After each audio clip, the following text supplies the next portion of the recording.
बिस्मिल्लाहिर्रहमानिर्रहीम।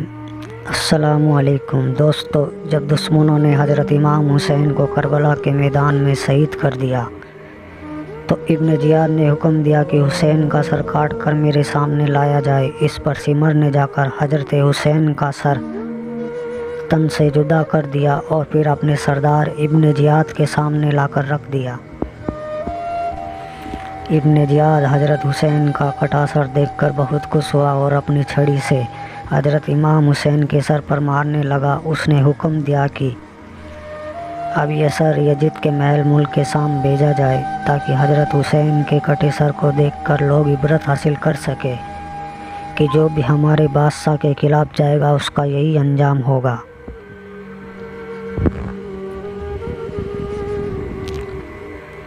सर उस लकड़ी के संदूक से निकालकर तलवार की नोक पर लगाकर रख देते ताकि उसमें हवा लगती रहे और वो खराब ना हो।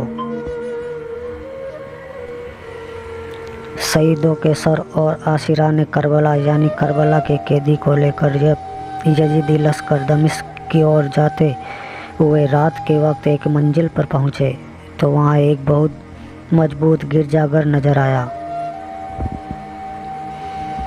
यजीदियों ने सोचा कि रात का वक्त है, इस गिरजाघर में रहना अच्छा रहेगा। गिरजाघर में एक बूढ़ा पादरी रहता था। सिमर ने उस पादरी से कहा कि हम लोग आज रात तुम्हारे गिरजे में गुजारना चाहते हैं, आप हमें इसकी इजाज़त दे दें।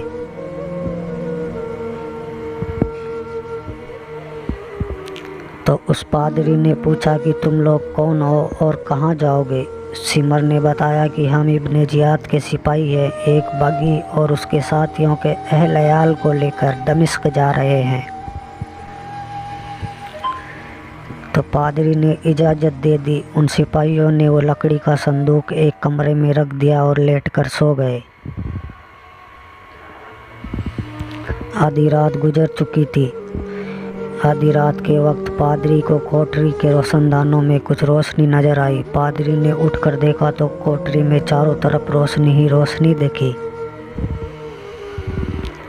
फिर कुछ देर बाद देखा कि छत फटी और हजरत खदीजा रज़ियल्लाहु ताला अन्हा और दूसरी अज़वाजे मुतहहरात हुजूर अकरम सल्लल्लाहु अलैहि वसल्लम की बीवियों के साथ और हुजूर सल्लल्लाहु अलैहि वसल्लम तशरीफ़ लाए हैं और संदूक खोलकर सरे अनवर को देखने लगे। फिर थोड़ी देर बाद आवाज़ सुनी कि बूढ़े पादरी झांकना बंद कर कि खातून जन्नत तशरीफ़ ला रही है।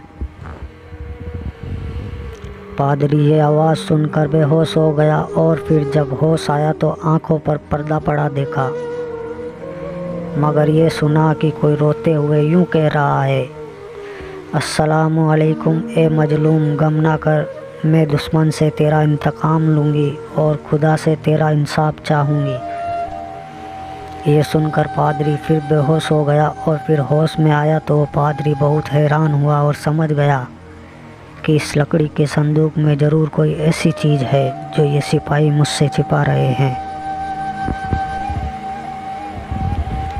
पादरी ने रात में ही सिपाहियों के सरदार को जगाकर पूछा कि मुझे बताओ कि इस लकड़ी के संदूक में क्या रखा है, क्योंकि मैंने अभी आसमान से एक रोशनी उतरती देखी है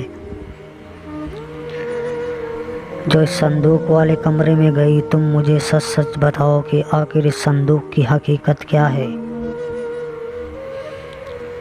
सिपाहियों ने उस बूढ़े पादरी को सब कुछ बता दिया कि इस संदूक में मोहम्मद सल्लल्लाहु अलैहि वसल्लम के नवासे हज़रत इमाम हुसैन का सर है। हमने अपने सरदार इब्न ज़ियाद के हुक्म पर इमाम हुसैन का सर काटा और उसे संदूक में रखकर मुल्क के शाम यजीद बादशाह के पास ले जा रहे हैं। यह सुनकर उस पादरी ने कहा कि अरे जालिमों, तुम्हें शर्म नहीं आती कि तुम अपने ही नबी के घर वालों को कत्ल कर रहे हो, और अगर आज हमारे नबी हज़रत ईसा मसीह के घर वालों में से कोई बच्चा भी ज़िंदा होता तो हम उसे अपने सर आँखों पर रखते, और एक तुम हो कि अपने ही नबी के घर वालों को कत्ल करते जा रहे हो। तुम कैसे मुसलमान हो।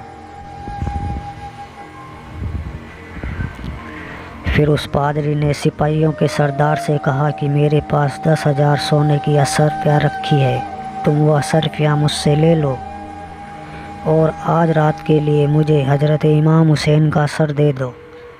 सरदार ने कहा कि ये तो बहुत अच्छी बात है, तुम मुझे असरफिया दे दो और आज रात तुम हज़रत इमाम हुसैन का सर अपने पास रख लो।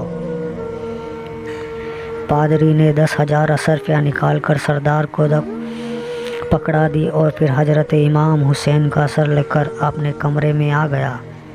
उस पादरी ने हज़रत हुसैन के सर को गुस्ल दिया, मुस्क व गुलाब से धोकर मुसल्ले पर रखा और फिर उसे हाथ में लेकर पूरी रात रोता रहा। सुबह के वक्त उस पादरी ने हज़रत हुसैन के सर को देखते हुए कहा, ए मुबारक इंसान हुसैन, मैं गवाही देता हूँ कि आपके नाना मोहम्मद सल्लल्लाहु अलैहि वसल्लम अल्लाह के रसूल हैं और मैं अल्लाह को अपना खुदा मानता हूँ और आज से मैं कलमा पढ़कर मुसलमान होता हूँ।